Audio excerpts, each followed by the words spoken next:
Hi, everyone.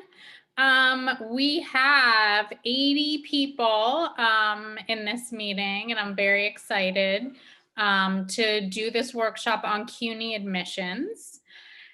I will be saying quite a few times, if you have any questions about anything about going to college, you can write it in the chat, and we will do our best to answer it.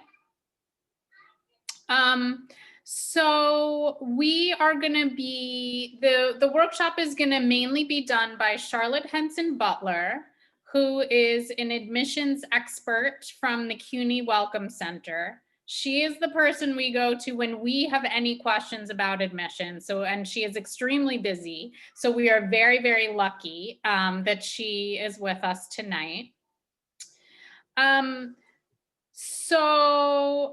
First of all, this workshop is being recorded. So just know that if you have your video enabled, you will be recorded. We would love for you to have your video enabled because it just makes for a lot better connections when we can see who's there. So we're doing this workshop because a lot of students earn an HSC diploma and then they're not sure what to do next. And getting a diploma is not the end of the road of education, even though it sometimes takes a long time to prepare for and to earn that diploma. It opens the door to higher levels of education and higher job levels and the opportunity to earn more money. When I talk to most people about why they're doing an HSC program, they say because they want a better job. And so continuing the education beyond the HSC diploma is one of the things that can help you get a better job. So I know that many of you are planning on going to college to earn a degree, and some of you are wondering if you should, and whether you plan to enroll in a degree program soon, or you're maybe thinking that you might do it further down the line. This workshop is for you. So you're going to learn how to apply to CUNY degree programs and special programs that can support you while you're enrolled in a degree program. So CUNY has a lot of supportive programs that can help you.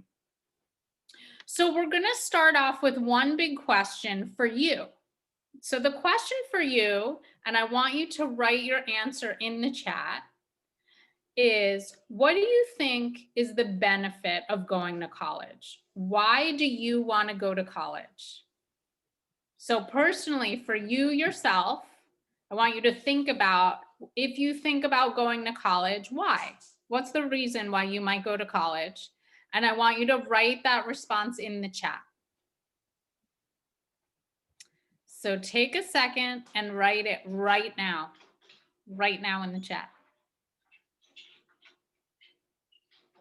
Better employment opportunities, says Jalissa.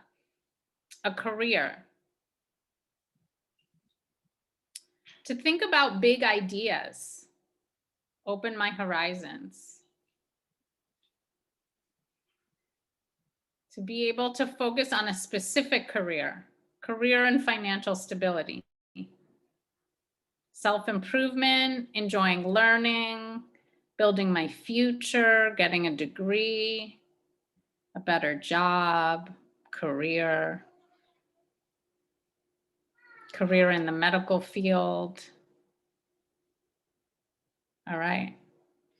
So keep it coming. I'm going to keep talking, but keep writing those things in the chat. So this workshop is going to be focused on how, when, and where to apply to CUNY. Enrolling in a degree program is not the only possible next step after earning a diploma. We will be doing other workshops like today's workshop, explaining other post-secondary paths. So post-secondary means once you earn your diploma, such as certificate programs, apprenticeship programs, on-the-job training, and how to choose a major. Today's workshop is going to be focused on how to apply to CUNY degree programs. CUNY offers associate's degree programs, which are sometimes referred to as two-year degrees, though for many students, they take more than 2 years. So I don't like calling them 2-year degree programs. I call them associate's degree programs because it takes a lot of students more than 2 years. CUNY also offers bachelor degree programs, sometimes called 4-year degrees, that though I do not call them that because it usually takes longer than 4 years, especially like most of our students who are balancing work and family responsibilities in addition to college. CUNY also offers certificate programs, which are generally shorter term than degree programs. But today in this workshop, we're going to be focusing on how to apply to CUNY degree programs. So if you have any questions at all, please write them in the chat and either I will answer them or Charlotte Henson Butler will answer them on the topic of CUNY admissions.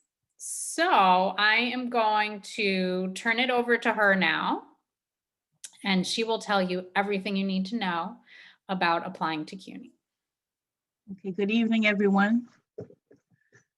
So what I would like to do is give you an overview of the university and the process of filing the application. Okay. So CUNY and the adult student, because most of the students that I'm speaking to this evening are clearly adults with children. And so what we would like to do is to provide you, the adult student, with the educational opportunities that are available. So we'd like to help you get started or either finish what you have in fact started. So CUNY is one university, but there are 25 colleges under the university. This evening, we are only going to discuss 18 of them. We're going to discuss the 11 four-year colleges, and we're going to discuss the 7 two-year colleges. Now, I would like to just make mention before we move forward that there are 3 colleges with the 4-year status that also offer 2-year college programs in their college. Those schools are the College of Staten Island, New York City College of Technology, and also Medgar Evers. These are 4-year institutions, but they also offer 2-year college programs and degrees. We have over 1,750 programs and majors. So we're hoping that the university can offer an area that you might in fact be interested in. There are quite a number of faculty members. We have tons of students who are going for their degree, either on a part-time basis or either on a full-time basis. And we do in fact have millions of individuals who have already graduated from CUNY.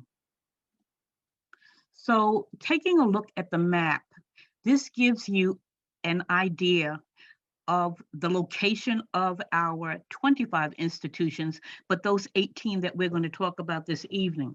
So the colleges that make up CUNY are located throughout the 5 boroughs of New York City, easily accessible by mass transportation.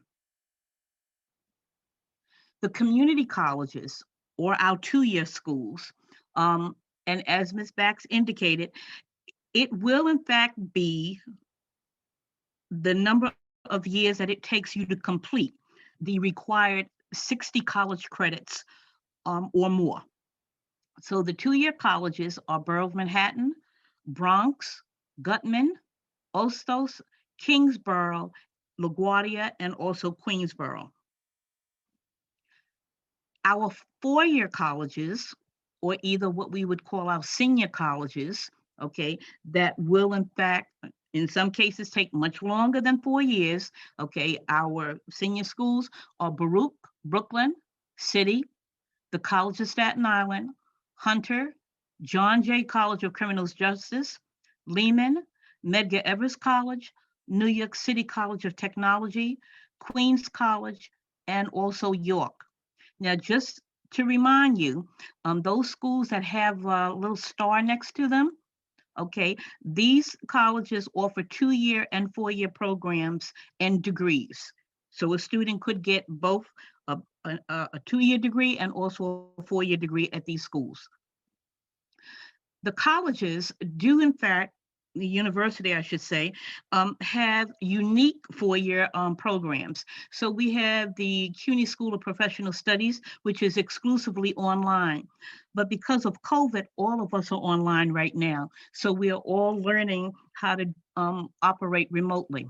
The CUNY Baccalaureate program allows a student who may have multiple ideas to design their own degree. And we have the School of Labor and Urban Studies for individuals who are pretty much interested in public issues and also in urban concerns. We also have the Center for Worker Education, which is our downtown City College location, which offers a bachelor's degree as well in interdisciplinary studies. At Queens College, Lehman, and also Brooklyn College, they have within their college adult degree programs specifically designed for adult students who are 25 or older. What I would strongly recommend for individuals when you are deciding on going to college, whether it's a 2-year or 4-year, um, or even beyond that, is to visit the college's website. Um, every single college in the continental US of A, and also specifically at CUNY, has a college website where you can go and get information about the programs that they offer, as well as get an outline of the courses that will in fact be required in order to get that degree. Right now, because we are operating remotely, our colleges are providing virtual college tours. They are also providing online information sessions specifically related to the majors that they offer at their individual college. They do, in fact, have live streams as well. I would strongly recommend that do a little bit of research so that you can determine if the college is, in fact, offering what you want, because there may, in fact, be several colleges that offer what you are interested in, but perhaps location, the availability of the courses may in fact be a factor in you deciding exactly where you will in fact go. I also recommend that you print out the course outline. So if you're interested in accounting, you want to turn around and go to the college's website and look up accounting and print that out so you can use that as your guide when you are in fact taking your classes, so that you're not skipping something that's required for your degree, or either you're not taking things out of sequence, so that the advanced course may be a little more difficult than, let's say, the introductory. Also, as adult students, you may want to ask the college about life experience credit. Some students are working and have been working for years in a specific area, and now they're thinking about going back to college, okay, to get that degree so that they can possibly get, let's say, a promotion. And with that being said, some of the colleges will in fact be taking a look at your life experience and provide you with college credit. And that would be one or several college courses less that you have to take before getting the degree. So of those 1,750 programs, academic programs that we offer, they are broken down into 8 very broad areas of study. All students, whether you know what you want to do, you have no idea of what you want to do, or you have multiple ideas, all students will start with what we call liberal arts and science. In college, there is no escaping English or math. Those are going to be required courses. In addition, you'll be taking art courses. You'll be taking perhaps a computer course. You'll be taking natural science courses with the lab. You'll be taking courses that are pretty much like a foundation and then building on that. Computer science and information systems may in fact be another area that students go into, or either teacher education on an elementary or secondary level. Individuals may be interested in business, marketing, finance, international business. They may be interested in real estate. Individuals may be interested in the health science programs, so nursing, ophthalmic dispensing. Students may be interested in surgical technology, public affairs and community and social service programs, criminal justice, public affairs. Students may in fact be interested in going into criminal justice. So these are pretty much like areas that are under these very broad areas. Students may also be interested in engineering, mechanical, electrical, biomedical, or architecture, or either related technology program. And then there are some students that may be interested in the fine and performing arts and also the technology related arts. So either in front of the camera or either behind I should say in front of the camera or behind the scenes, okay, doing all of the technical work that's required for the performer, okay, to show their best foot forward. Majors, okay, can in fact be found, okay, if you're thinking about trying to figure out, okay, where can I go to get more information about the major that I'm interested in, where it's offered, what type of a degree can I get. This is going to be the website that you're going to go to.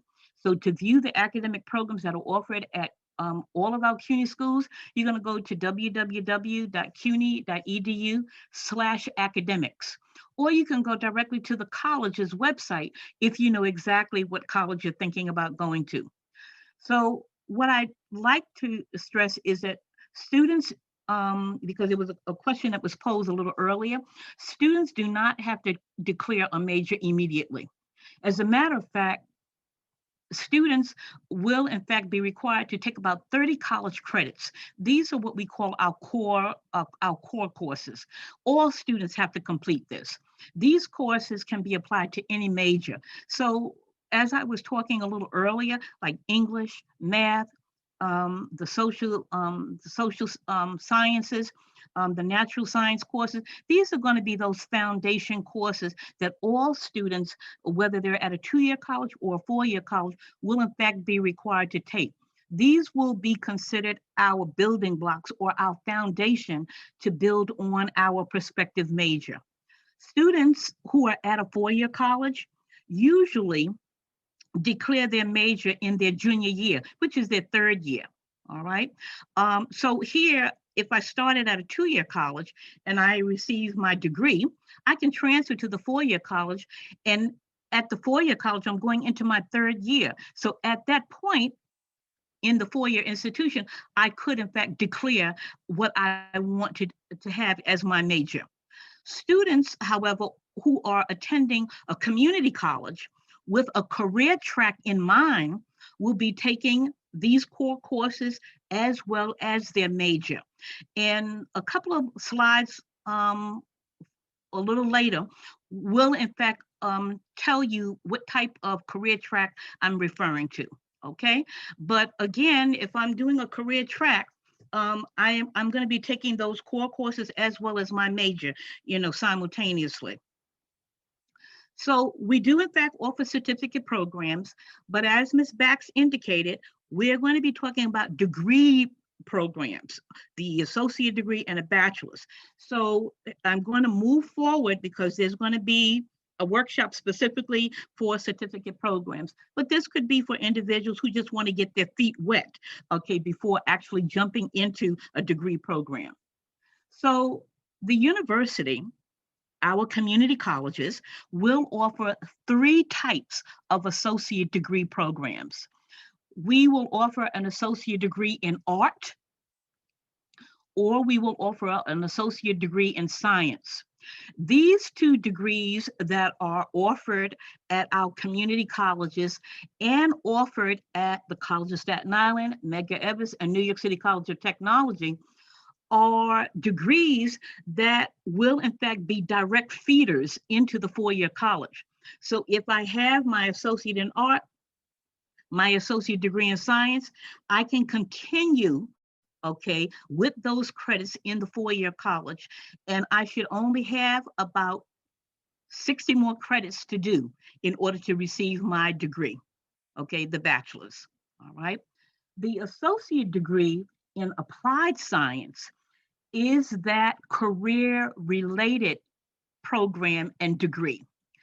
It is a little more defined where a student is taking, remember those core courses and also their major simultaneously. These students will in fact receive their degree, and in most cases, they can obtain licensing, certification, and gain employment after the 2 years of study. These are some of the programs that are career related. So we have the health information technology, we have nursing, we have paramedic, respiratory therapy, surgical tech, radiology, nuclear medicine, medical lab tech, automotive tech, web design, graphic design, and hospitality management. Now, students will in fact be taking, once again, those core courses in addition to the major courses that are required in order to get that degree. Now, one thing that students need to realize is that if I am getting an associate degree in applied science, there may not be a 4-year continuation in that major when I transfer to the 4-year school. Because the degree was so defined and there is no 4-year continuum, I may have to change my 4-year major slightly or drastically, which means that I may in fact be in the 4-year college a little longer than 2 years to get the bachelor's. So for example, a student who's doing, let's say, automotive technology, just hypothetically to say, or either web design. There's no 4-year degree at CUNY that offers a bachelor's in automotive technology. Usually the technology programs are 2-year, and a student would in fact be receiving that associate degree in applied science, which is actually giving them the book knowledge and also the practical experience to make them marketable in that area. For those students who would require an advanced degree, the bachelor's degree, most of us are familiar with the Bachelor of Arts and the Bachelor of Science. But our CUNY 4-year colleges will in fact offer more defined degrees, like the bachelor's degree in architecture or a bachelor's degree in business administration offered at Baruch and some other colleges in accounting or either in business management. Students may in fact want to get a bachelor's degree in fine arts, specifically, let's say, in dance or in theater. Some students may be interested in the music or either getting a degree in education, technology, or either nursing. So these are a little more defined. So here, it gives you sort of like an idea of the number of college credits that are required to get the respective degrees. So if I'm at a 2-year college, community college, I'm going to have to complete about 60 college credits, but it could be as high as 74 credits to finish to get my associate degree. And to break it down, that may be about 20 classes. We have courses that are worth 2 credits, courses that are worth 3 credits, some worth 4, some worth 5 credits. So here, depending on your major, that will in fact dictate exactly how many credits will be required, okay, in order for you to finish to get that degree. At the 4-year level, we're talking about twice that amount. So here at the senior colleges, we're talking about a minimum of 120 college credits, but it could be as high as 150 in order to receive the bachelor's degree, all right? And for the 120, that could be a degree in English, history, psychology, sociology. If I'm thinking about engineering, it might be 145. If I'm thinking about architecture, we're talking about a 5-year program. And if I'm thinking about getting my bachelor's degree in business administration in accounting, okay, where I'm preparing for the certified public accountancy uh, um, certificate degree, we're talking about 150 college credits. So again, it really depends on the major that you're thinking about that will in fact dictate how many credits will be required. That's why I stress again, it's important to visit the college's website to get sort of like an outline as to how many credits and what type of courses you will in fact be required to take in order, okay, to get the degree. So I want to define what a freshman is and what a transfer student is. So a freshman would be a student who has a high school a high school transcript, a high school diploma, I should say. They may have completed this in the United States, or they may have completed it outside the United States. Or either they have the high school equivalency. They've completed the version of the test assessing secondary completion, the GED, or either they are like you preparing or either just finished or just passed the high school equivalency diploma. A transfer student would be a student who has done something beyond high school, even if it were one class, one course that the student took, they would be considered a transfer student, okay? So these are important things to get started. And these are important things to note. If a student has already completed, okay, their secondary school secondary schoolwork in their country, and you have your records, okay, of all of the years of your completed work in the original language and English translation, you should not be taking the high school equivalency. You shouldn't be taking tasks. You don't need 2 high school diplomas, all right? And if a student has the high school documents from their country, and also they have done anything beyond that, they shouldn't be taking it either, because they would be considered a transfer student. And we will in fact require you to contact the institution in your country to send CUNY your official copy of the university or the college transcript in the original language. A copy of an English translation would have to be submitted as well. If this does not apply to you, then we are going to move forward with the high school equivalency. So students who have not completed high school in their country, you are going to be required to take the TASC exam if you have not done so already.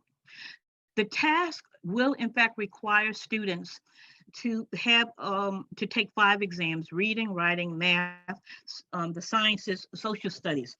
And in each of these subject areas, we're asking students to have a minimum score of a 500 and a grand total score of 2,500. With these 2 items, okay, the 500 in each and the 2,500, okay, the State Education Department in Albany will be issuing you a high school equivalency diploma. I tell adult students, you are not in a race with anyone other than yourself. So it may in fact take you a while to get the high school equivalency if you have not gotten it already, but it doesn't matter. Okay, keep plugging until you do in fact get it. Now, just a couple of things to note. The TASC exam can be taken up to 3 times a year if you have not initially passed it. The student, has to wait 60-day waiting period before retesting. This is an Albany rule. This is not the rule of the CUNY institution where you're preparing for the high school equivalency. Students have to retest, or students can retest on the exams that they did not pass, okay? The initial scores of 500 or better are still valid.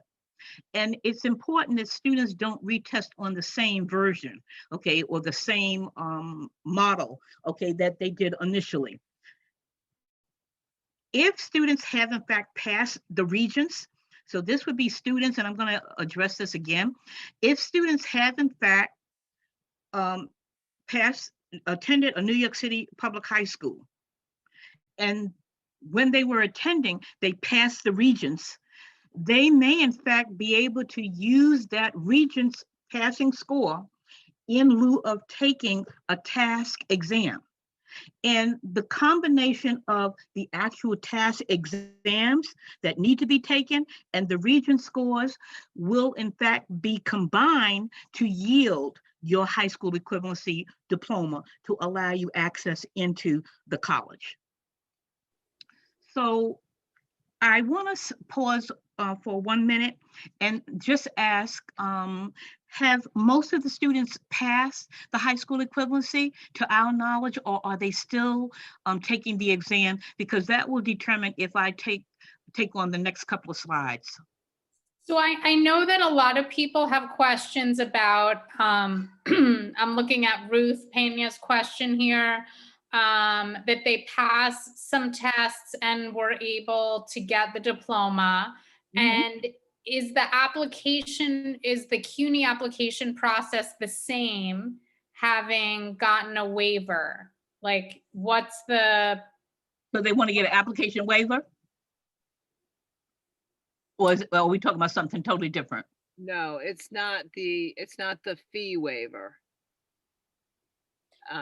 It's Ms. Butler, we had, there's a temporary regulation where just during the pandemic, when students can get a diploma if they've only passed 3 subtests.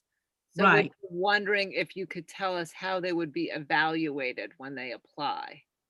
So they had, let's say, passed 3 actual exams, and then they're getting credit for the Regents on the other 2? Well, they're just allowed to get, they're not going to have scores for the other 2 subjects. Okay. But they've received a diploma. They've received an HSE diploma. Okay, so I'm going to move away from the next 2 slides, and I'm going to address that now, okay? So here, because the 4, and I think the issue is with the 4-year colleges, we have students who have in the past taken a high school equivalency. We take a look at their scores. If the scores are not available for the 4-year colleges to view, they may not admit the student into the 4-year initially. They may be placed automatically at a 2-year college because there is proof of high school graduation by way of the diploma. So please bear in mind, students, if you have the diploma but no scores, you can place 4-year colleges on your application because you can choose up to 6 colleges. But please bear in mind, because the scores are not visible for the 4-year college to see and determine if you will in fact meet their criteria, you may be placed at a 2-year college initially. And upon completion of perhaps 30 college credits, or either you getting your associate degree, you can take those 30 credits or the associate degree, 60 credits, transfer to the 4-year college, and then resume your degree and get your bachelor's. Okay, I'm hoping that that will in fact answer some of the concerns. I know that a lot of students will in fact want to start at a 4-year college, but the 4-year colleges are going to require the view of scores. And if those are not available, then we may not be able to place you initially at the 4-year institution. But it does not mean that you cannot go to the 4-year college after completing a certain amount of college credits. Okay, does that help with most of the concerns that students do in fact have? So I see a couple related questions. One is, okay, what's the passing score for task to get into a 4-year, to get into a senior college? So that will vary according to the college. With Brooklyn College, I can tell you with their BC Bound program, if a student scores a 2,700 or better, they can in fact start at Brooklyn College after attending an orientation and after passing an English composition course and a college level math course. As far as the other colleges are concerned, most of them will in fact state that the high school equivalency score, because they actually, let me just step back. We pulled back the scores because the individual colleges are going to view those scores to determine what will and what will not. Each of our colleges, specifically the 4-year, will require something different. It is not set in stone. If a student is interested in going to a 4-year, again, put it on your application and let the college view what you are submitting to determine if they will admit you. If they do not to worry. You will in fact do a step-step process. You'll start at the 2-year, complete 30 to 60 college credits, and then transfer to the college that you wanted to attend initially and complete your degree there. You'll have 60 college credits under your belt, at a more reasonable price, as far as the tuition is concerned. And those courses that you took will in fact be transferable, okay, to the 4-year college. So you're not losing out at all.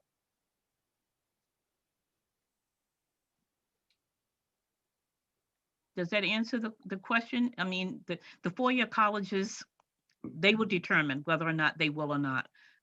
There's no number in stone that we can disseminate, because the colleges will in fact vary drastically. Yeah, I feel like that, Helen, I feel like that answers it for now, right? Yeah, it's unfortunate. Our profile that we present every single year only has academic subjects for the traditional student. It does not show the high school equivalency scores that the 4-year colleges may in fact want. So the only one that I could be very, very definitive about would be the BC Bound program at Brooklyn College, which is a 2,700 or better. Right. Okay. Thank you. All right. So I'm gonna move forward. So the university has a number of support network programs. For first-time college students, we have the SEEK program. This is offered at all of our 4-year colleges. We have its counterpart, College Discovery, which is offered at all of the 2-year, with the exception of Gutman Community College. These two programs, SEEK and College Discovery, will in fact be with the student throughout their college life, providing the student with tutoring, counseling, books, a stipend, and also study time, as well as individual counseling, to ensure that the student is geared towards taking the proper courses, to get his or her degree. The ASAP program is offered at the 2-year colleges with the exception of Gutman, and is also offered at the College of Staten Island, Medgar Evers, and also New York City College of Technology. And this would be for first-time college students as well, who are in approved programs at these colleges and are working towards their associate degree. Now, the program is designed to make sure that the student gets his or her associate degree within a 3-year time frame. So it does in fact require a student to be going full-time, as does the College Discovery program and also the SEEK program. The ACE program is offered at John Jay and also at Lehman. These programs are pretty much designed to continue with the ASAP program's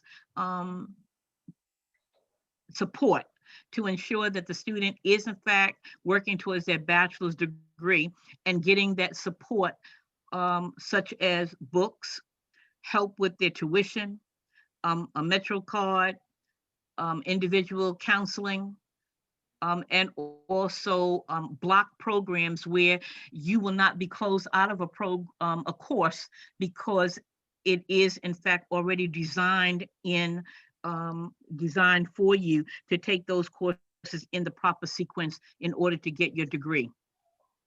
The CUNY Edge program is a program primarily for individuals who are receiving public assistance. And these programs are designed to help students get their degrees in a timely fashion as well. We also have the CLIP program, which is an intensive program doing English, but this would be for individuals whose first language is not English. If students are in fact taking the high school equivalency in English, then it clearly tells us that the student understands the English. So these are helpful websites. So I know that students are a little concerned about how do I apply and so forth. And so here, the university realizes that when students are thinking about applying, it may in fact be a little confusing. So we have a tutorial, okay, for students. This is the website. So if you will, if you have your cameras, you can take a picture of this. So at least this way, after this presentation, you're welcome to go to the website www.youtube CUNY application. It gives you a line-by-line tutorial on how to fill out the application. So I would say view this first. Now the application in itself is online. And the next website, cuny.edu/apply, allows a student to apply as a freshman or as a transfer student. Now, if I'm applying as a freshman, that means I only have my high school equivalency, or I have education outside the United States and it's only high school work.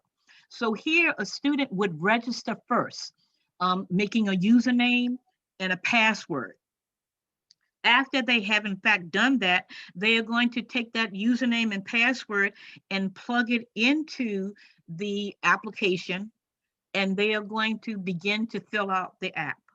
The application will in fact ask for some personal data, name, date of birth, social security number. And if a student does not have a social security number, CUNY, the central office, we will give the student an ID number, okay, that resembles a social security, the social security digits. But students will in fact be required to provide us with their secondary school data. Do I have a high school equivalency, or do I have traditional high school? Students will in fact also be asked to select up to 6 colleges on their application. All right, so here you will pick and choose, and it does not matter what order you're putting it in, because every single college is going to be looking at your documents separately from the other schools. It's only one application that you're filling out, but you're putting 6 college choices down. And what we're basically going to ask students to do is, if you have your high school documents, okay, you can upload them, okay, on the application, so we will have them. So it's a copy of your high school equivalency diploma, and if you have the scores, uploading that as well, or your secondary school documents from outside the country, you're uploading that information. The application will also ask you to provide information about your email. We're asking you to use your personal email, and making sure that that email is a working email, because this is how we will in fact be communicating with you. By way of email. We are also asking students, after they have in fact, finished filling out the application, okay, to just check. And I have another slide that's going to spell it out again, but I just want to like stress right now the importance of, just checking for accuracy. pay the application fee unless it's going to be waived, as well as agreeing that all of the data that you put on the application is correct. If students have in the past have changed their name, or either their documents are coming under a different name then they're filling out their application, it's important to indicate that you have other prior names. List those on the application so that this way, when we get documents that may in fact be coming in after you have filed your application, we can merge those together and know that it's one and the same person. Okay. The other website that you may want to take a look at is the ASAP website, www.cuny.edu/ASAP. It gives you a breakdown of what support services are in fact available with ASAP, what programs are in fact approved at each of the individual colleges and which ones are not. The other website that you might want to go to is the Cuny Start and the Mass Start website. This website, these two, pretty much are websites that will give you sort of like an indication of whether you are actually ready to do college level work or if you will need some additional support before taking college level work. Now, the question would in fact be raised as how the colleges are doing this remotely. That question, I have to find that question, if it is in fact in the chat, I will have to investigate as to how the colleges, after a student has submitted their credentials, how the college will in fact determine, okay, whether the high school equivalent student, okay, the student with a high school equivalency is in fact ready to do college level English, college level math, or if they will need the support service. So I will in fact get back to the administration and they can share that information with you. All right. So these are helpful websites to go to get a little more detailed information. But most importantly, that the first one, the tutorial on how to fill out the application, I think is quite helpful. Okay, it's not just showing you how to do it, but it is in fact with voice. So the application process, the deadline dates for the fall term are February 1st. The fall term always starts the last week of August and goes into December. The spring term, the deadline date was September 15th. That starts in January and ends in May. Now, these are our priority deadline dates. We are still accepting applications for the spring term, which is the next semester that's coming up. If you are applying as a freshman, we would ask you to do the tutorial first and then fill out the online application. There's a $65 application fee, and you can select up to 6 colleges that are offering what you are interested in studying. Now, below, we'll let you know exactly the documents that we need. So if I've been educated outside the US, copies of my complete high school record and diploma in the original language and the English translation, or copies of my high school equivalency score, my diploma. And yes, we will in fact ask for a copy of your high school transcript, because the high school transcript can give us an idea of how you did in the English and the math in college, which could pretty much give the college an indication of your readiness, okay, for college composition and in a college level math course. If I am a transfer student, okay, again, they want copies of the high school transcript and the diploma, but the official college transcripts must be requested and sent directly from the institutions that you have in fact attended, okay? Or any post-secondary. So oftentimes we do in fact have students that went to business schools or either trade schools. We would need you to contact those institutions to try and get those transcripts so that we can complete the application properly for you. We realize that some schools have in fact closed. So if that is in fact the case, the state education department can let us know, okay, by your request that the school has closed and there is no transcript to be submitted. If you have to forward documents to us, you can't upload it on your application. For first-time college students, this is the address where documents should in fact be sent. Okay, it's the processing center, CUNY UAPC, Post Office Box 350136 in Brooklyn.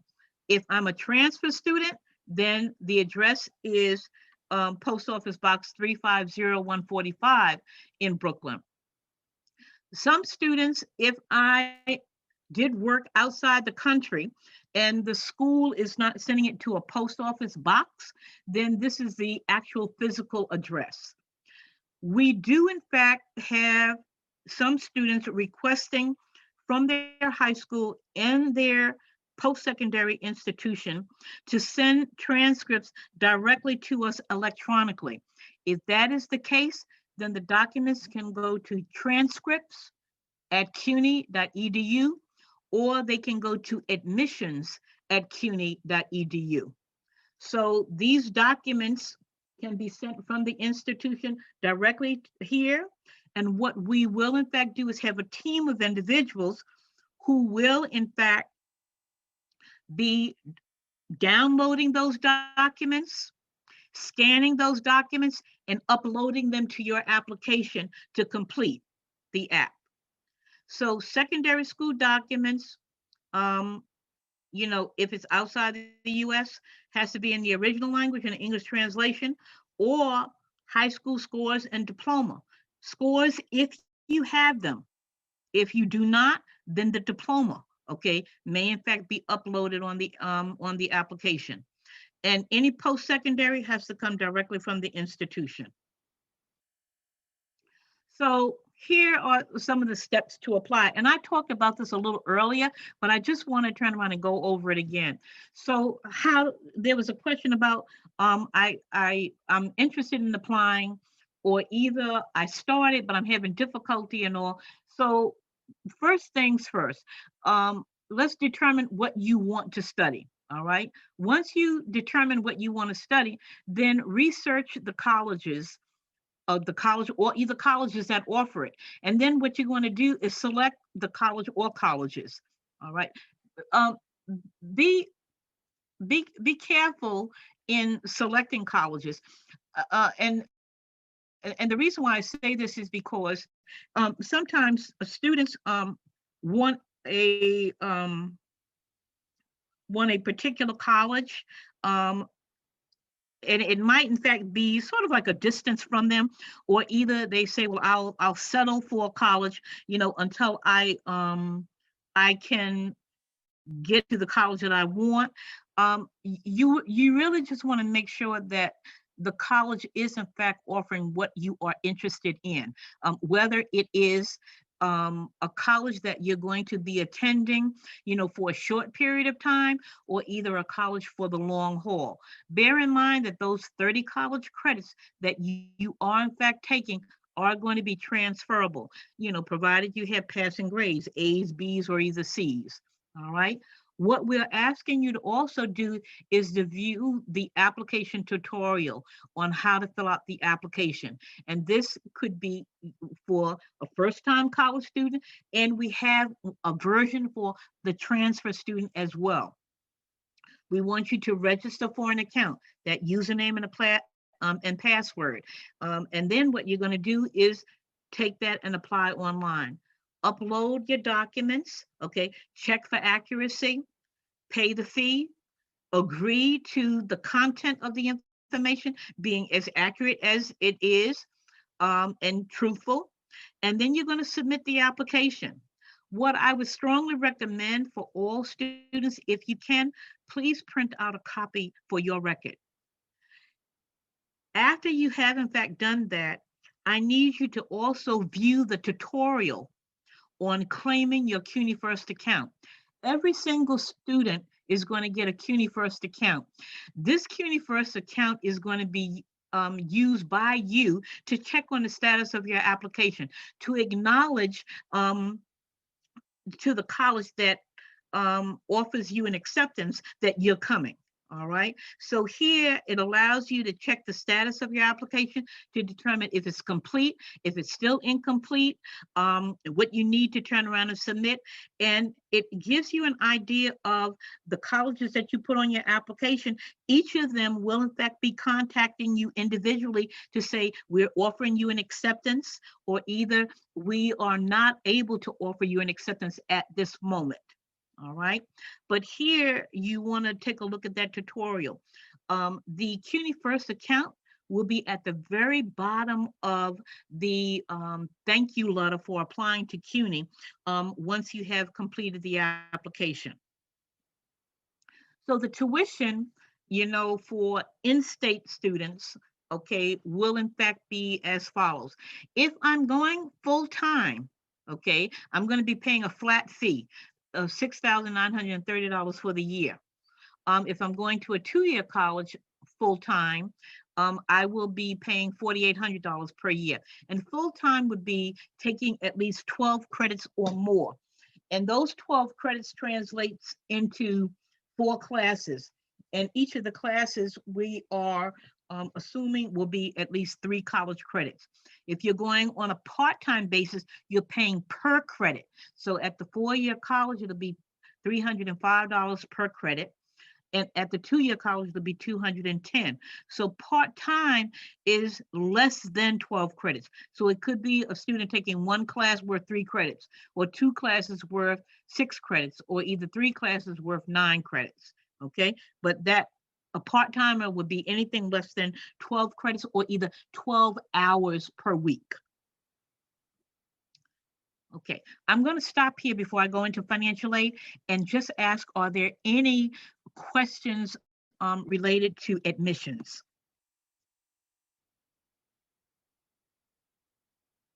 I know it's at a mouthful. I think maybe what we could do is at the end, kind of roll back up through the chat and look at some of the common questions. And, okay. Yeah. Okay. All right. That'll be fine. All right. So there are 4 types of financial aid. Let me just see. Did I? Okay. Yeah. All right. So there are 4 types of financial aid. There are grants, and the grants can come from the federal government and the state. And the federal government has 2 types. They have Pell, and they have the Supplemental Educational Opportunity Grant. New York State has the TAP, and they have aid to part-time study. Grants are money that are given to students based on their income need and do not have to be repaid. Work study allows a student to work and go to school. Word of caution to adult students: if you are working part-time, full-time, do not leave your job for work study. Work study may issue you maybe $1,500 for the year. If you are able to work, the $1,500 amount of money that they're giving you, it will be divided into 2 semesters, $750 for the fall, $750 for the spring. And after you have worked that $1,500, there is no more money until the following year. Category number 3 would be scholarships. So scholarships are coming from private companies, organizations, unions that you may in fact be linked with, but they are monies that are given to the students to help them with their college course with no payback at all. And the last being loans. These are monies that you are borrowing and that have to be repaid with interest, preferably from the federal government as opposed to a bank. With the federal government, the interest rate is much lower than if you were taking out a loan, a student loan with a commercial or either a savings bank. So here, I have in fact given students a little more information about financial aid. Now, these are the websites. You may want to take a picture of this as well. These are the websites that will in fact be used by you, okay, to start the process. But let me just state that, financial aid is money that's received. The federal government can give you, as I indicated, the state can give you, a college can give you money as well, and organizations to help you, okay, with your college expenses. When you are applying for financial aid, you can begin to do this as early as October of every year. Now, for students who are thinking about applying, let's say for spring of 2021, the semester that's coming up, you're going to be using 2018's income. So we're using prior's income, 2 years ago's income, to determine your eligibility for financial aid. If you are thinking about the fall of 2021, spring of 2022, you're going to be using 2019's income. But again, you can start filling out the application in October, the 1st of October of every year. And if you're thinking about applying now because you have your high school diploma, you can do your admissions application form and your financial aid forms simultaneously. You do not have to wait to be accepted to a college before filling out your financial aid. If you know exactly what colleges you are interested in going to, you will list those colleges on your financial aid application. So the application process, you will go to www.FSAID, that's the Federal Student Aid ID.ed.gov. You will generate a username and a password.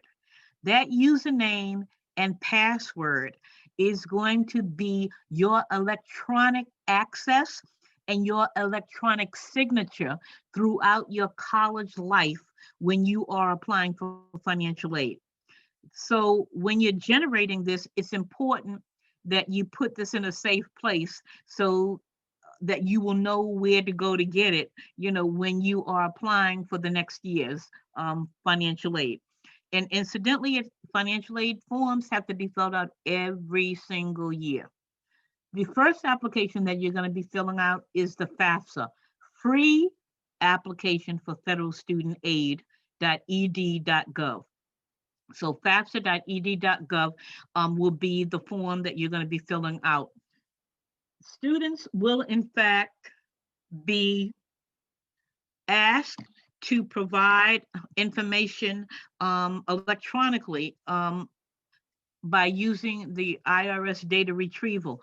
I just like the CUNY tutorial, the CUNY website under their financial aid has a tutorial on how to fill out the FAFSA application form. So you'll go to cuny.edu, go to financial aid, and go to the video, okay, where it gives you a step-by-step filling out the application. Again, it's going to ask you for personal data.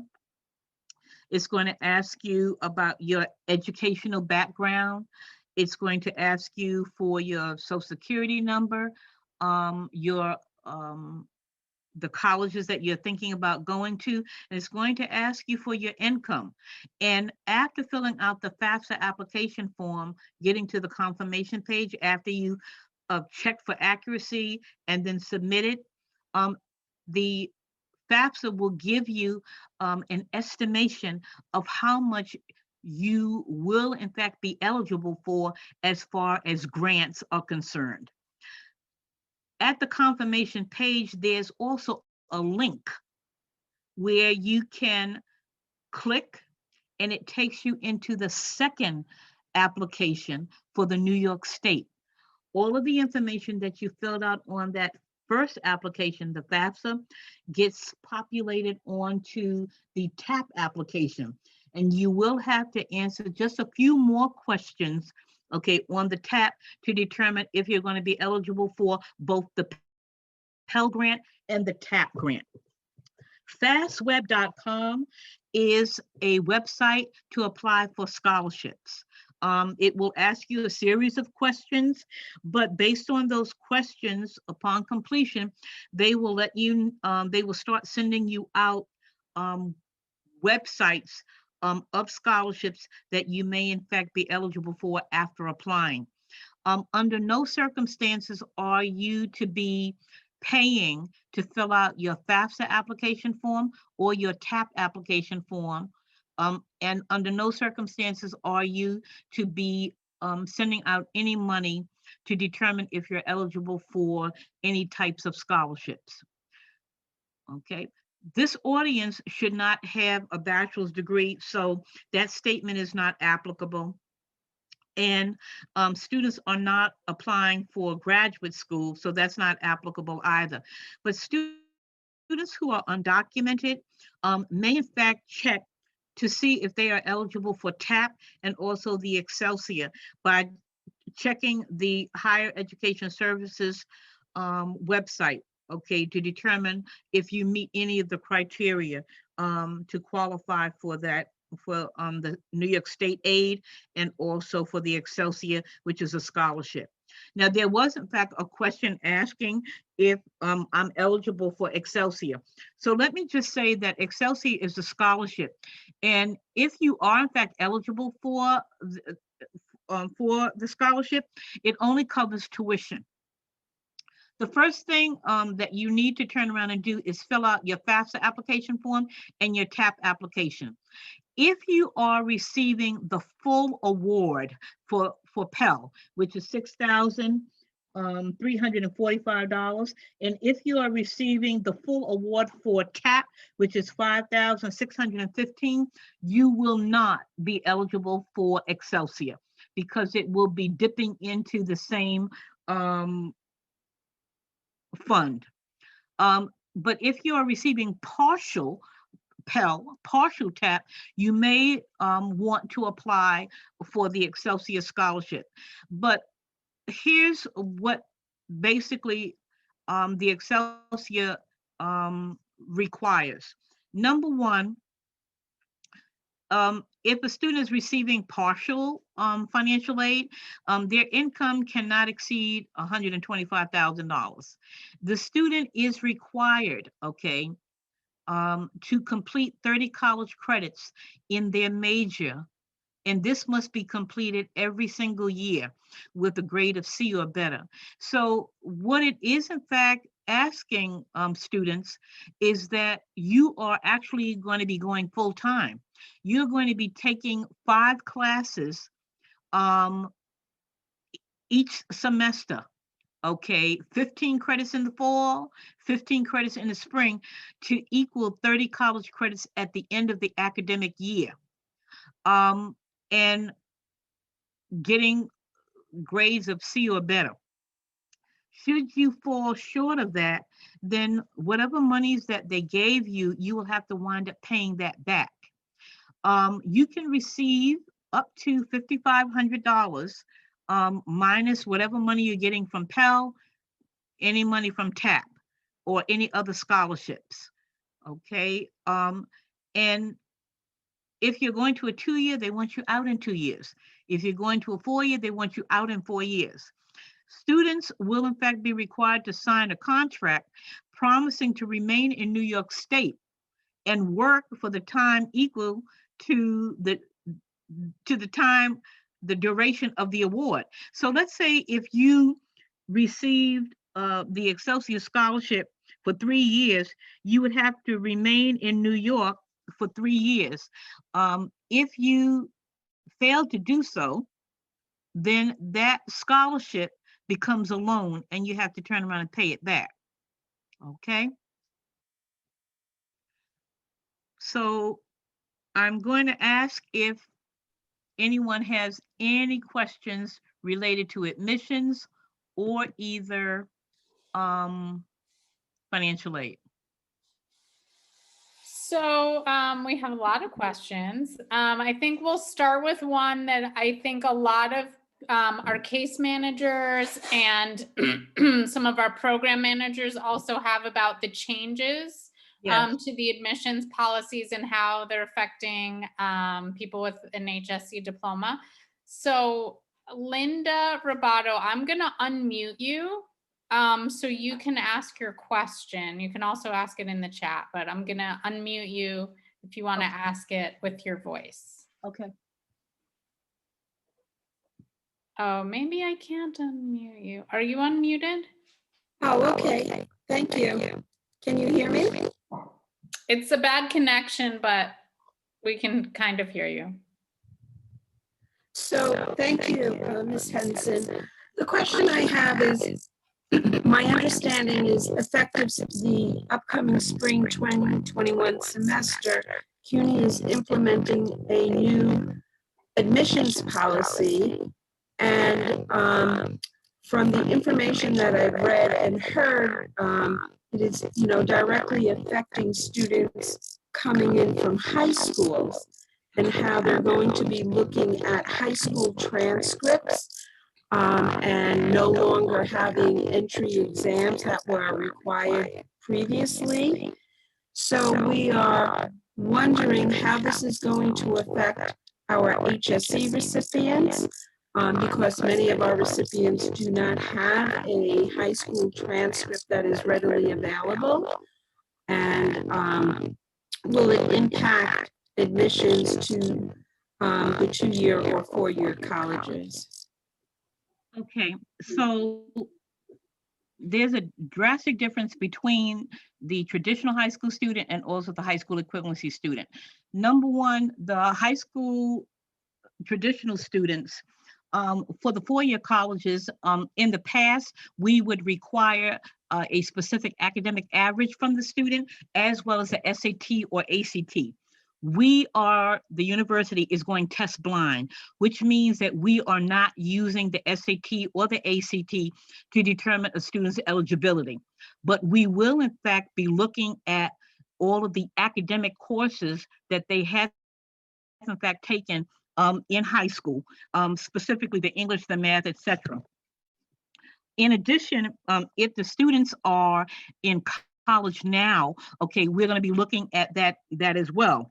And if the students do in fact have any Regents scores that they can present to us, or either AP scores, we will be taking that into consideration in lieu of the SAT and the ACT. Most high school equivalency students are adult students who are over 19 years of age. Am I correct? Yes, that's right. Okay, so the high school equivalency adult student would not be required to take the SAT. So these new policies that we are in fact instituting have a direct impact on the traditional student, but not necessarily the high school equivalency student. Most of the high school equivalency students, okay, will be guaranteed a seat at a college. It may, in most cases, it will be a 2-year college, okay, upon completion of their high school equivalency diploma. And upon completion, those students can in fact transfer into a 4-year school. So as long as a student has a high school diploma, they will in fact receive acceptance into a college at CUNY. Without the scores per se, the student will still be admitted because we have a diploma. But the 4-year colleges will in fact vary as far as what they may have wanted in the past for a student with a high school equivalency to have in order to be admitted. Quite frankly, I have not seen very, very many students who've had a high school equivalency admitted into the four-year colleges immediately after receiving, the high school diploma. Ms. Butler, I believe we were also wondering about where students would be placed, HSC students would be placed once they are accepted. For instance, would they be able to take regular credit-bearing courses, or would they be placed automatically in CUNY Start? Do you have any information about that? I think the question is also like if they don't have Regent scores, if all they have is the scores from their task exam, how would they be? Is that like the only factor that would place them, or would they? I know like in certain situations, incoming students might take a placement exam if there aren't enough indicators to determine their placement. Well, I'm gonna tell you, I have asked this question, I think maybe over 1,000 times, and I cannot get a straight. I cannot get a straight answer from Us too. So we're so glad to hear that. I'm ready to walk in two-way traffic, only because most of the focus is not on our clientele. Most of the focus is on the traditional high school student as opposed to the adult student who is thinking about going back to college, who has a high school equivalency. So what I may in fact have to do, okay, for the duration of this week and also next week, I am going to reach out to every single four-year institution at CUNY and ask that question. How are you basically going to place the student in a college bearing English math course, or will they be automatically placed into CUNY Start or either Math Start? And the question would be, if you are going to administer some type of an assessment, how is that being done?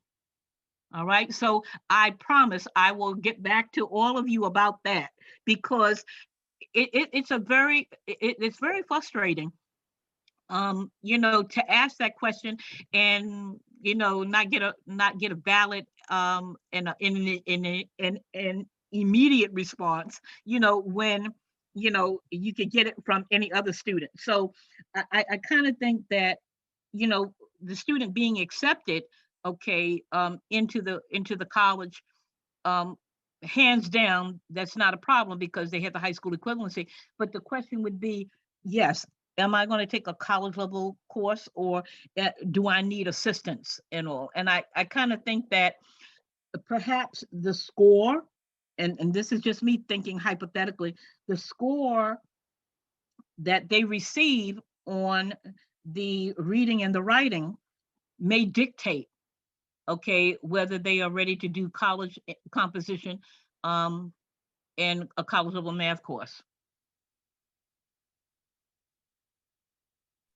Thank you so much. I think that's really helpful to try and hunt down the information. All of our programs are gonna be very appreciative of that information. Ms. Roboto is at what site? At York. At York, okay, all right, okay. So there are lots of questions. Kate, did you wanna,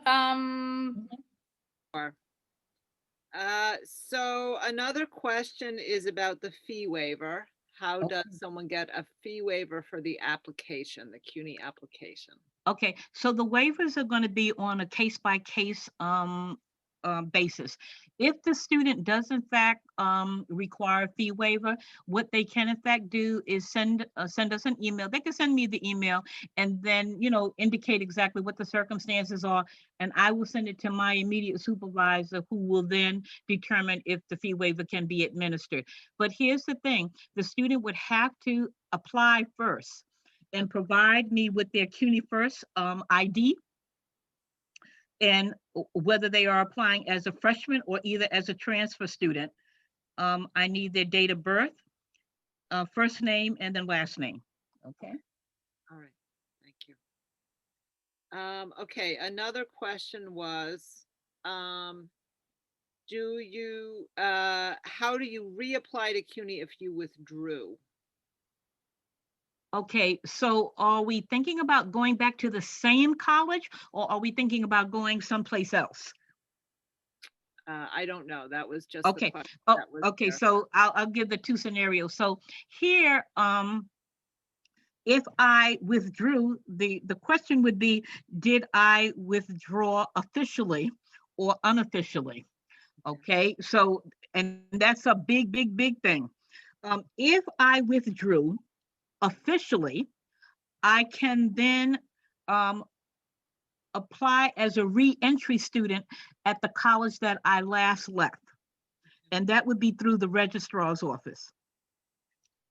If, however, I withdrew unofficially, I may have to contact the registrar's office to see if I have a balance. And if I have a balance, I have to pay that before I can re-enter. I would have to pay that before I am thinking about transferring to another institution. Okay, so it really depends. If I withdrew and I want to go to another institution, you know, at CUNY, then I would go through the online application.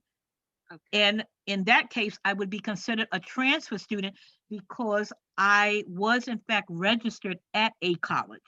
Right. Okay, very helpful. Many thanks for that. I want to confirm, so if you are applying as a freshman, you can apply for either semester, correct? Yes, fall or spring, yes. Mm-hmm. Thank you. Okay. And likewise for the transfer, they can do the same.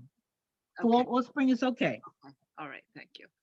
Eric, I'm going to ask you to unmute Moira Taylor, please. Moira, can you please ask questions about students who are who got their education in another country? Mm-hmm. For instance, do you need a certain translator to get your foreign documents translated? And what documents do you need if you went to high school or college in another country? Okay, so let's do the high school first.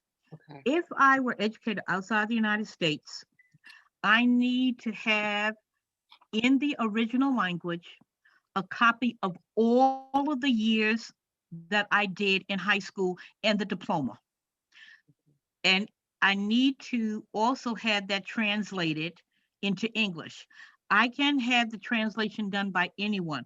CUNY does not advocate any translation institution, but we do ask students to be sure that the translation is word for word, no interpretations. So how it is in the original language, it has to be translated into English in the same format. Okay. We will, in fact, accept copies, okay, of the secondary school work, but they have to be all of the years, okay, from one's respective country, showing completion of high school. So when we talk about the transcript and the completed years, we need to have the subjects that they took and the grades that they received along with the diploma. Okay, and we'll accept copies of that. So a student can in fact upload their secondary school documents. We don't need those in a sealed envelope. We don't need them coming directly from the high school. A student should in fact have his or her documents, and they can turn around and send us copies of those. Okay.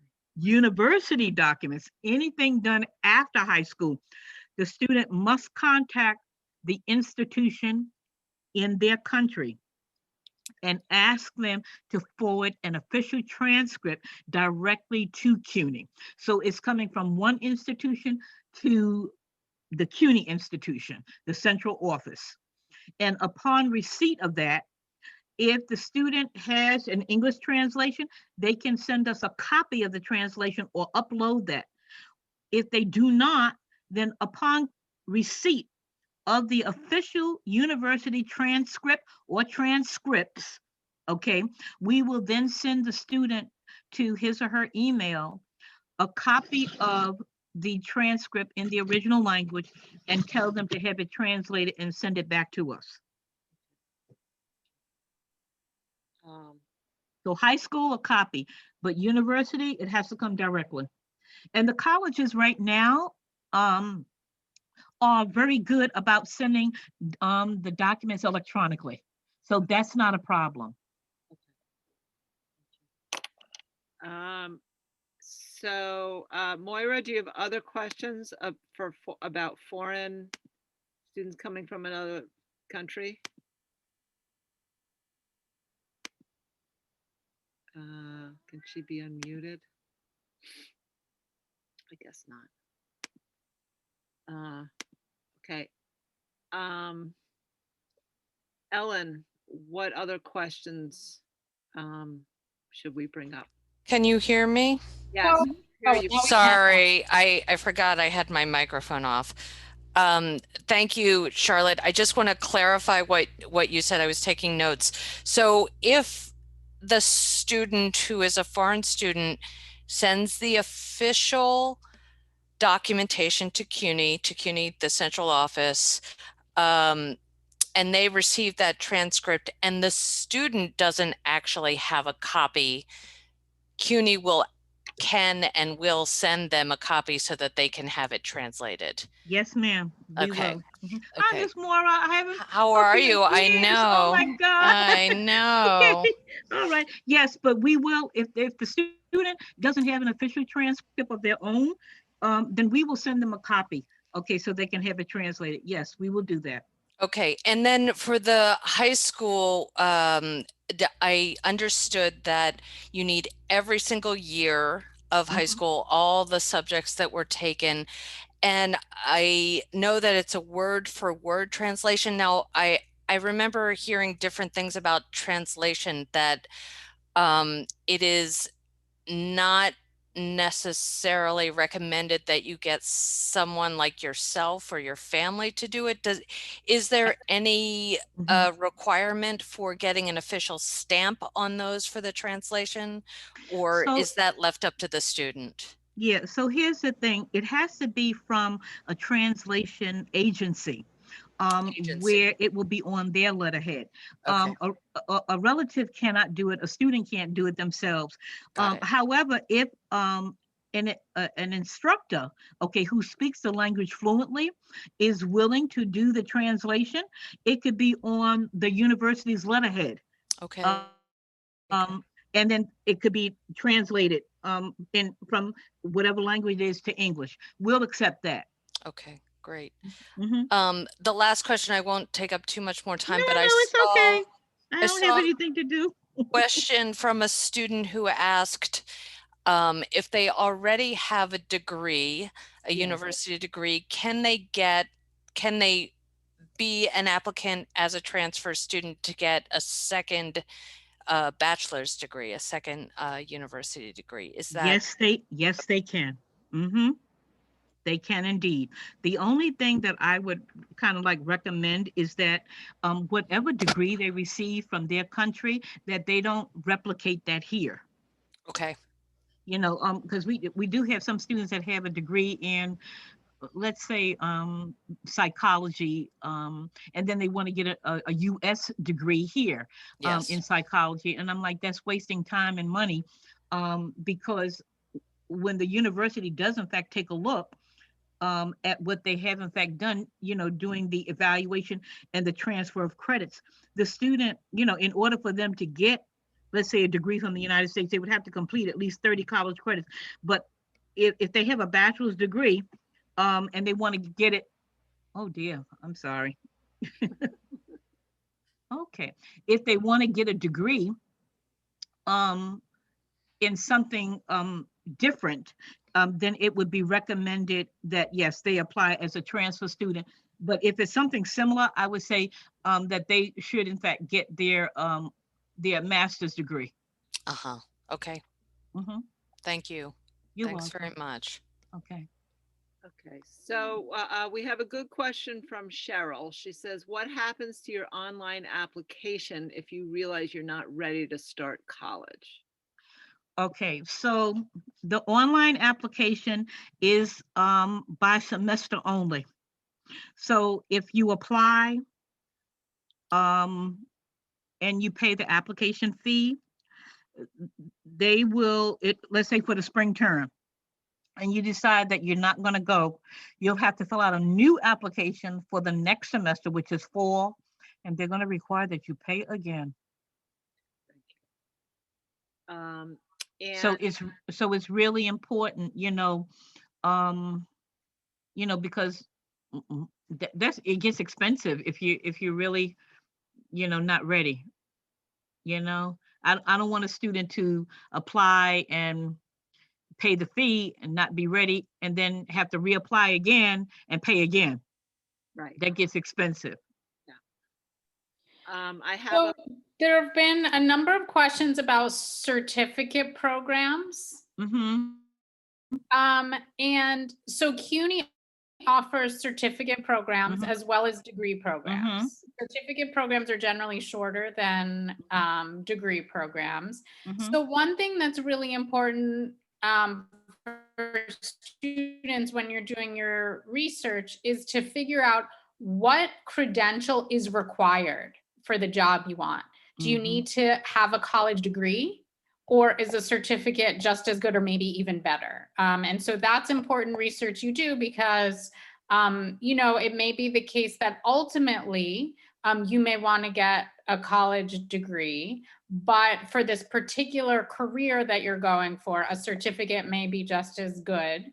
And it's going to be a shorter amount of studying time. Mm-hmm.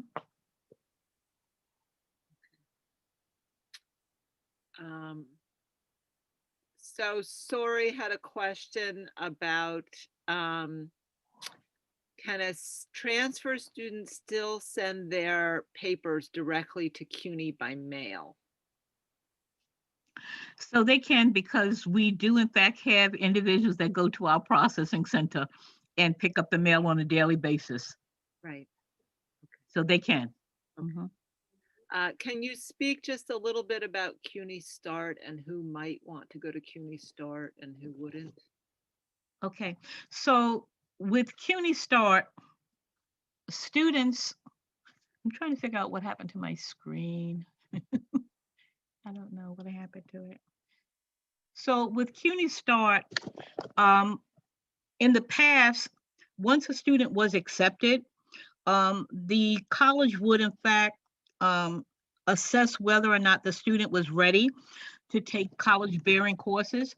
And if they were not, then the CUNY Start program would assist a student with intensive reading, writing, and mathematics. So what it basically would in fact be doing is upgrading the student's skills based on that assessment performance, after they have in fact applied. It's intensive classwork, and it costs $75. It's an out-of-pocket expense where the student is not using his or her financial aid. But what it's basically doing is allowing the student the ability to enhance their writing skills, enhance their reading and comprehension skills, as well as their mathematics skills, so that after this intensive session, they can in fact be tested to see if that intensive coursework did in fact help. And with that, they can move on to take their college level English, college level mathematics. But what it is sort of like a bridge from the high school equivalency. It's sort of like a bridge or a step before you're actually taking your college level courses. Here I have my high school equivalency. I'm taking that intensive English, that intensive mathematics, that intensive writing and reading, and then test it, and then I move on to take my college level courses. The program in itself has in fact been very successful, but there are sort of like stringent rules because it's an intensive program, so students really can't miss very much time because it is in fact I would say to a large degree cramming a lot of the work to upgrade the skills, as well as giving the student sort of like an acclimation to how the college life will in fact be once they do in fact enroll in college bearing courses. So, you know, some students may need a little bit of assistance in the reading, writing, and math, but it has in fact been some students' experience where mathematics was the only issue, and so they only enrolled in Math Start to upgrade their skills in mathematics, and that is a $35 out-of-pocket course, you know. But again, it's intensive. It's an intensive coursework that a student is in fact taking before they actually are enrolled in a college credit bearing course leading towards their degree. We don't want students to, you know, take courses and fail them because that remains on their transcript. So this is why the CUNY Start program was introduced and the Math Start was introduced to be sort of like a step just before taking the college level work. Thank you. Mm-hmm. I see a question here. Can I upload the HSE diploma or does the state have to do it? No, you can, because those are your originals. Okay, so what you're going to do is make a copy, because once you get your high school equivalency, you should be framing it so that you don't make a mistake and send it someplace where it doesn't belong. So make several copies of it, and then you can upload a copy of your scores and your diploma. If you have the scores, you can upload that yourself. Okay, Albany does not have to do that. That's your official. Okay. Right. Okay. Thank you. So, Ms. Butler, can you just talk a little bit about if students have special circumstances or they're really having trouble filling out the application by themselves? Mm-hmm. What can they do?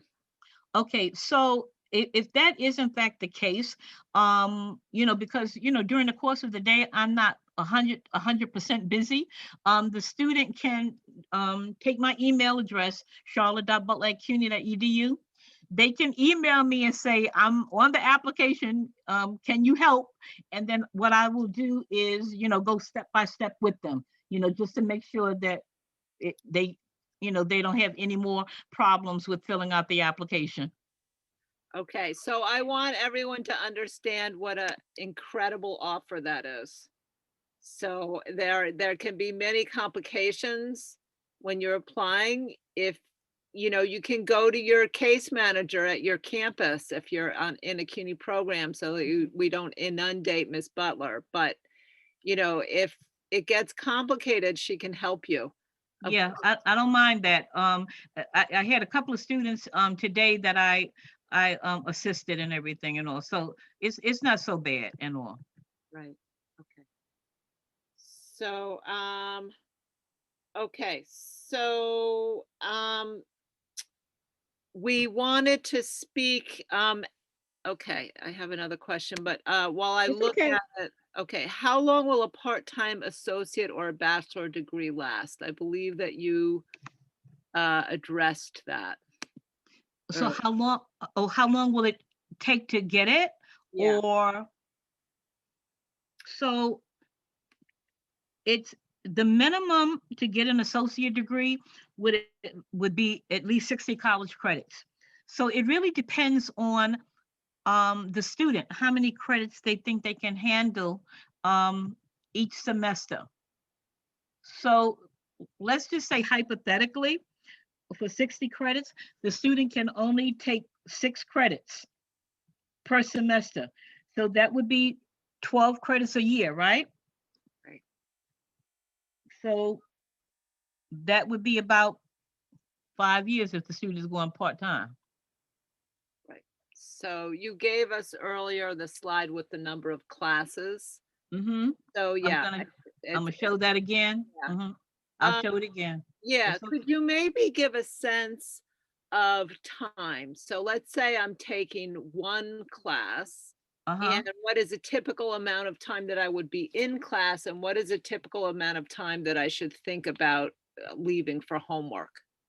So the thing about it is that they were saying that for every hour that you're in class, um, there may in fact be 3 hours outside, okay, that you would have to dedicate to that particular course. Students could be going, let's say Monday, Wednesday, and Thursday, to class 1 hour each of those days, but that's 3 hours in the class, but pretty much we're talking about maybe like 9 to well 9 to 12 hours outside of the classroom. There's the reading that you have to do. There's homework assignments. There's writing that you have to complete. So I mean, on a Monday, if you have a class on Monday, Wednesday, and Thursday, really you only have like one day to get a few things done to get prepared for the class on Wednesday, and you have overnight to take care of the one on Thursday, Right. from Wednesday. So it requires a lot of out of the classroom time to prepare properly for your classes. You don't want to, come to the class unprepared. Oftentimes there may be maybe 2 or 3 chapters that you have to read, and then be able to respond to some questions or discussions in the class. And that may only be one class, whereas if you have 2 or 3 classes, then you are in fact juggling, okay, your time. And time management is really important when you're taking, even one class, because as adult students, you have a substantial amount of other responsibilities, Right. So you but really have to think about yeah, your other obligations. school is like a full-time job Yeah. to a large degree. One question did come up also about the major. So you had said that people don't usually declare their major until junior year. Is Hmm. that also true at the community colleges? Because some of us were under the impression that you had to declare your major when you apply to the community college. Is that not true? So here's the thing. So, students, when they're filling out their application, they will let us know, they will let the university know exactly what they would like to study as their major.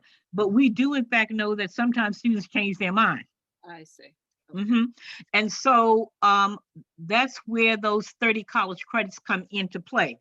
Upon completion of these 30 core curriculum courses, the English, math, history, psychology, sociology, Right. we are giving the student enough time to explore the possibility of a major that they can pretty much confirm that this is what they want. However, again, if the student is attending sort of like a career track, they could in fact be taking those core courses as well as their major, right after completing those core requirements. Let me just give you an example. Let's say nursing.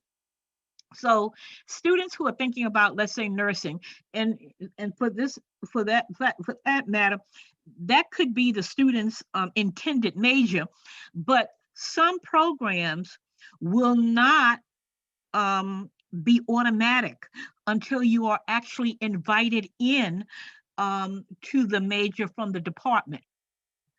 So a student who is thinking about, let's say, nursing, the student would have to take English composition, they have to take math for meds, they have to take anatomy and physiology 1 and 2.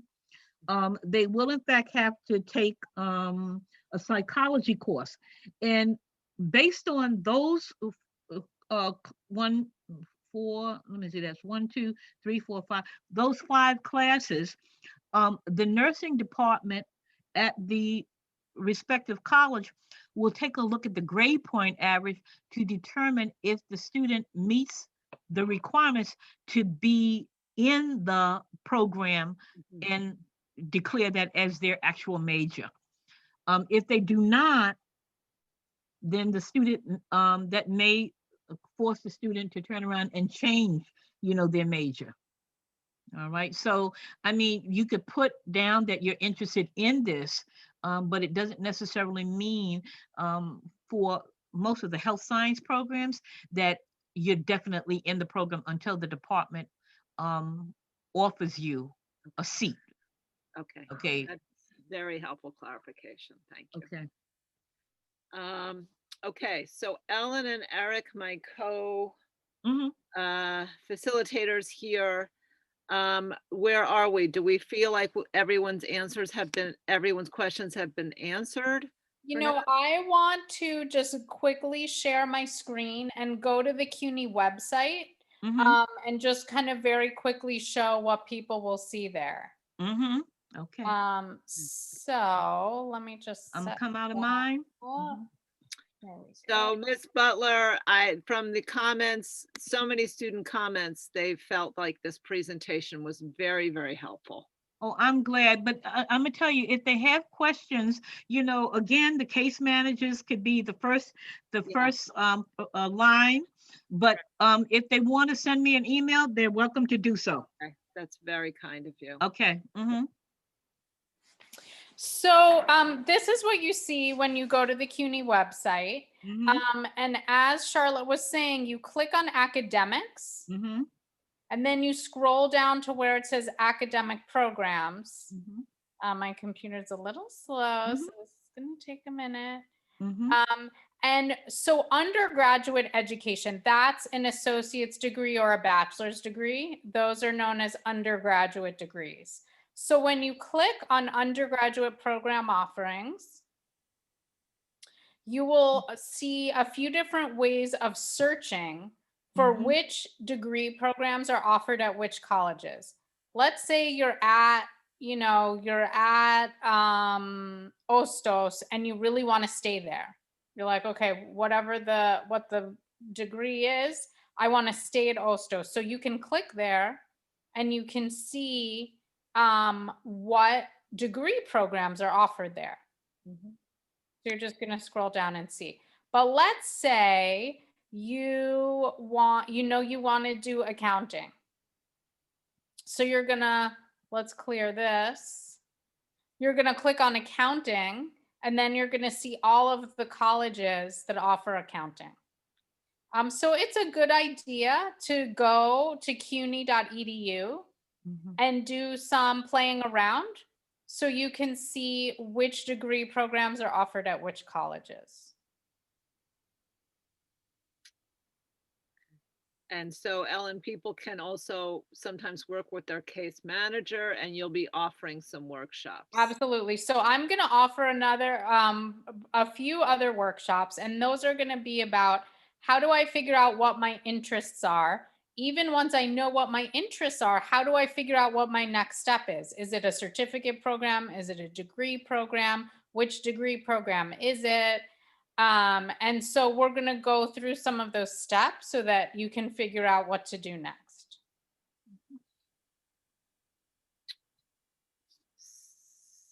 So Unless there are more other questions, we'll probably end it pretty soon.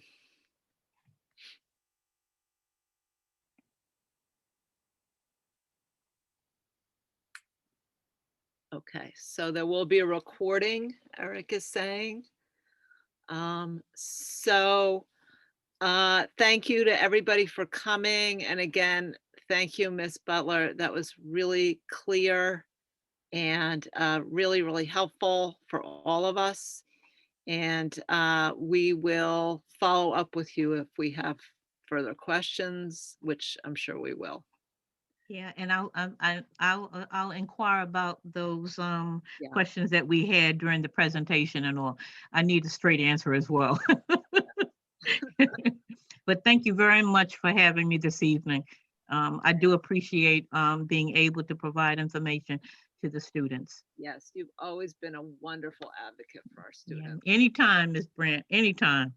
All right, thank you. Thank you. Okay, you're quite welcome. Have a wonderful holiday, everyone. Okay, be safe. Okay, and stay well. Thank you once again for inviting me.